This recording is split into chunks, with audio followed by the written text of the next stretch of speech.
dico è il terzo anno di questa legislatura, però qua si vedono già delle cose nuove rispetto ai 2 anni precedenti. Fatto una fatica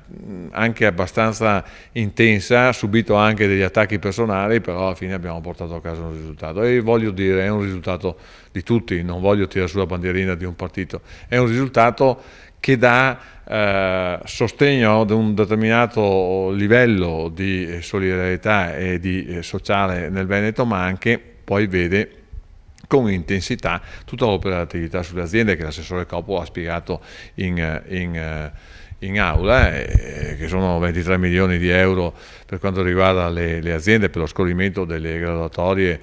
dell'imprenditoria femminile e giovanile, ma anche tutta quella grossa massa finanziaria che servirà per dare ulteriore sostegno, maggiore garanzia da parte della Regione per quanto riguarda il credito alle aziende.